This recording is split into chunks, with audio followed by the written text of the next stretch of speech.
स्वागत है आप सभी का हमारे चैनल अस्तो मां सद्गम्य में। आज हम गरुड़ पुराण का 6वां अध्याय करेंगे। गरुड़ जी ने कहा, हे केशव, नरक से आया हुआ जीव माता के गर्भ में कैसे उत्पन्न होता है? वह गर्भवास आदि के दुखों को जिस प्रकार भोगता है वह सब भी मुझे बताइए। भगवान विष्णु ने कहा, स्त्री और पुरुष के संयोग से जैसे मनुष्य की उत्पत्ति होती है उसे मैं तुम्हें कहूँगा। ऋतुकाल के आरंभ के 3 दिनों तक इंद्र को लगी ब्रह्म हत्या का चतुर्थांश रजस्वला स्त्रियों में रहता है। उस ऋतुकाल के मध्य में किए गए गर्भाधान के फलस्वरूप पापात्माओं के देह की उत्पत्ति होती है। रजस्वला स्त्री प्रथम दिन चंडालिनी, दूसरे दिन ब्रह्मघातिनी और तीसरे दिन धोबिन कहलाती है। नरक से आए हुए प्राणियों की ये 3 माताएं होती हैं। देव की प्रेरणा से कर्मानुरोधी शरीर प्राप्त करने के लिए प्राणी पुरुष के वीर्य का आश्रय लेकर स्त्री के उदर में प्रविष्ट होता है। एक रात्रि में वह शुक्राणु कलल के रूप में, 5 रात्रि में बुद्बुद के रूप में, 10 दिनों में बेर के समान तथा उसके पश्चात मांसपेशियों से युक्त अंडाकार हो जाता है। 1 मास में सिर, 2 मास में बाहु आदि शरीर के सभी अंग, तीसरे मास में नख, लोम, अस्थि, चर्म तथा लिंग बोधक छिद्रक उत्पन्न होते हैं। चौथे मास में रस, रक्त, मांस, मेदा, अस्थि, मज्जा और शुक्र, ये 7 धातुएं तथा 5वें मास में भूख प्यास पैदा होती है। 6ठे मास में जरायु में लिपटा हुआ वह जीव माता की दाहिनी कोख में घूमता है और माता के द्वारा खाए पिए अन्न आदि से बड़े हुए धातुओं वाला वह जंतु विष्ठा मूत्र के दुर्गंध युक्त गड्ढे रूप गर्भाशय में सोता है। वहाँ गर्भस्थ शुद्धित कृमियों के द्वारा उसके सुकुमार अंग प्रतिक्षण बार बार काटे जाते हैं, जिससे अत्यधिक क्लेश होने के कारण वह जीव मूर्छित हो जाता है। माता के द्वारा खाए हुए कड़वे, तीखे, गरम, नमकीन, रूखे तथा खट्टे पदार्थों के अति उद्वेजक संस्पर्श से उसे समूचे अंग में वेदना होती है और जरायु अर्थात झिल्ली से लिपटा हुआ वह जीव आंतों द्वारा बाहर से ढका रहता है। उसकी पीठ और गर्दन कुंडलाकार रहती है। इस प्रकार अपने अंगों से चेष्टा करने में असमर्थ होकर भी वह जीव पिंजरे में स्थित पक्षी की भांति माता की कुक्षी में अपने सिर को दबाए हुए पड़ा रहता है। भगवान की कृपा से अपने सैकड़ों जन्मों के कर्मों का स्मरण करता हुआ वह गर्भस्थ जीव लंबी श्वास लेता है। ऐसी स्थिति में भला उसे कौन सा सुख प्राप्त हो सकता है? मांस, मज्जा आदि 7 धातुओं के आवरण में आवृत वह ऋषि कल्प जीव भयभीत होकर हाथ जोड़कर विकल वाणी से उन भगवान की स्तुति करता है जिन्होंने उसको माता के उदर में डाला है। 7वें महीने के आरंभ से ही सभी जन्मों के कर्मों का ज्ञान हो जाने पर भी गर्भस्थ प्रसूति वायु के द्वारा चालित होकर वह विष्ठा में उत्पन्न सहोदर कीड़े की भांति एक स्थान पर ठहर नहीं पाता। जीव कहता है, मैं लक्ष्मी के पति, जगत के आधार, अशुभ का नाश करने वाले तथा शरण में आए हुए जीवों के प्रति वात्सल्य रखने वाले भगवान विष्णु की शरण में जाता हूँ। हे नाथ, आपकी माया से मोहित होकर मैं देह में अहम भाव तथा पुत्र और पत्नी आदि में ममत्व भाव के अभिमान से जन्म मरण के चक्कर में फंसा हूँ। मैंने अपने परिजनों के उद्देश्य से शुभ और अशुभ कर्म किए, किंतु अब मैं उन कर्मों के कारण अकेला जल रहा हूँ। उन कर्मों के फल भोगने वाले पुत्र कलत्रादि अलग हो गए। यदि इस गर्भ से निकलकर मैं बाहर आऊं तो फिर आपके चरणों का स्मरण करूंगा और ऐसा उपाय करूंगा जिससे मुक्ति प्राप्त कर लूं। विष्ठा और सूत्र के कुएं में गिरा हुआ जठरा अग्नि से जलता हुआ एवं यहाँ से बाहर निकलने की इच्छा करता हुआ मैं कब बाहर निकल पाऊंगा।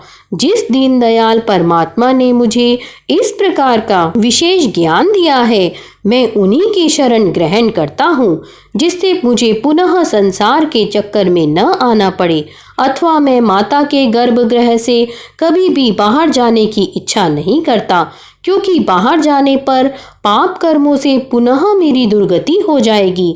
इसलिए यहाँ बहुत दुख की स्थिति में रहकर भी मैं खेद रहित होकर आपके चरणों का आश्रय लेकर संसार से अपना उद्धार कर लूँगा। श्री भगवान बोले, इस प्रकार की बुद्धि वाले एवं स्तुति करते हुए 10 मास के ऋषि कल्प उस जीव को प्रसूति वायु प्रसव के लिए तुरंत नीचे की ओर ढकेलता है। प्रसूति मार्ग के द्वारा नीचे सिर करके सहसा गिराया गया वह आतुर जीव अत्यंत कठिनाई से बाहर निकलता है और उस समय वह श्वास नहीं ले पाता है तथा उसकी स्मृति भी नष्ट हो जाती है। पृथ्वी पर विष्ठा और मूत्र के बीच में गिरा हुआ वह जीव मल में उत्पन्न कीड़े की भांति चेष्टा करता है और विपरीत गति प्राप्त करके ज्ञान नष्ट हो जाने के कारण अत्यधिक रुदन करने लगता है। गर्भ में, रुग्णावस्था में, शमशान भूमि में तथा पुराण के पारायण या श्रवण के समय जैसी बुद्धि होती है, वह यदि स्थिर हो जाए तो कौन व्यक्ति संसारिक बंधन से मुक्त नहीं हो सकता। कर्म भोग के अनंतर जीव जब गर्भ से बाहर आता है, तब उसी समय वैष्णवी माया उस पुरुष को मोहित कर देती है। उस समय माया के स्पर्श से वह जीव विवश होकर कुछ बोल नहीं पाता, प्रत्युत शैशवादी अवस्थाओं में होने वाले दुखों को पराधीन की भांति भोगता है। उसका पोषण करने वाले लोग उसकी स्थिति इच्छा को जान नहीं पाते, अतः प्रत्याख्यान करने में असमर्थ होने के कारण वह अनभिप्रेत अर्थात विपरीत स्थिति को प्राप्त हो जाता है। स्वदत्त जीवों से दूषित तथा विष्ठा मूत्र से अपवित्र शैया पर सुलाए जाने के कारण अपने अंगों को खुजलाने में, आसन से उठने में तथा अन्य चेष्टाओं को करने में वह असमर्थ रहता है। जैसे एक कृमि दूसरे कृमि को काटता है, उसी प्रकार ज्ञान शून्य और रोते हुए उस शिशु की कोमल त्वचा को डांस, मच्छर और खटमल आदि जंतु व्यथित करते हैं। इस प्रकार शैशवावस्था का दुख भोग कर वह पौगडावस्था में भी दुख को ही भोगता है। तदंतर युवावस्था प्राप्त होने पर आसुरी संपत्ति, दंभ, घमंड और अभिमान तथा क्रोध, कठोरता तथा अज्ञान, ये सब आसुरी संपदा लेकर उत्पन्न हुए पुरुष के लक्षण हैं, को प्राप्त करता है। तब वह दुर्व्यसनों में आसक्त होकर नीच पुरुषों के साथ संबंध बनाता है और वह काम लंपट प्राणी, शास्त्र तथा सत्पुरुषों से द्वेष करता है।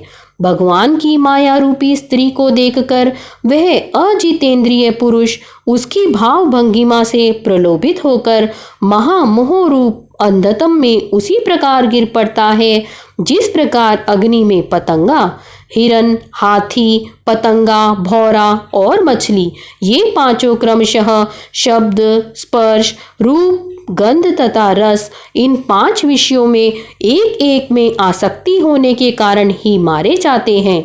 फिर एक प्रमादी व्यक्ति जो 5 इंद्रियों से 5 विषयों का भोग करता है, वह क्यों नहीं मारा जाएगा। अभिप्सित वस्तु की अप्राप्ति की स्थिति में अज्ञान के कारण ही क्रोध हो आता है और शोक को प्राप्त व्यक्ति देह के साथ ही बढ़ने वाले अभिमान तथा क्रोध के कारण वह कामी व्यक्ति स्वयं अपने नाश हेतु दूसरे कामी से शत्रुता कर लेता है। इस प्रकार अधिक बलशाली अन्य कामी जनों के द्वारा वह वैसे ही मारा जाता है जैसे किसी बलवान हाथी से दूसरा हाथी। इस प्रकार जो मूर्ख अत्यंत दुर्लभ मानव जीवन को विषय आसक्ति के कारण व्यर्थ में नष्ट कर लेता है, उससे बढ़कर पापी और कौन होगा। सैकड़ों योनियों को पार करके पृथ्वी पर दुर्लभ मानव योनि प्राप्त होती है। मानव शरीर प्राप्त होने पर भी द्विजत्व की प्राप्ति उससे भी अधिक दुर्लभ है। अति दुर्लभ द्विजत्व को प्राप्त कर जो व्यक्ति द्विजत्व की रक्षा के लिए अपेक्षित धर्म कर्मानुष्ठान नहीं करता, केवल इंद्रियों की तृप्ति में ही प्रयत्नशील रहता है, उसके हाथ में आया हुआ अमृत स्वरूप वह अवसर उसके प्रमाद से नष्ट हो जाता है। इसके बाद वृद्धावस्था को प्राप्त करके महान व्याधियों से व्याकुल होकर मृत्यु को प्राप्त करके वह पूर्ववत महान दुखपूर्ण नरक में जाता है। इस प्रकार जन्म मरण के हेतुभूत कर्म पाशों से बंधे हुए वे पापी मेरी माया से विमोहित होकर कभी भी वैराग्य को प्राप्त नहीं करते।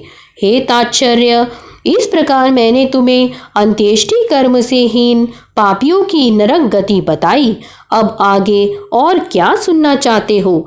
इस प्रकार गरुड़ पुराण के अंतर्गत सारोद्वार में पाप जन्म आदि दुख निरूपण नामक छठा अध्याय पूर्ण हुआ। यदि आपको यह पसंद आया हो तो अपने मित्रों के साथ इसे शेयर अवश्य करें। धन्यवाद।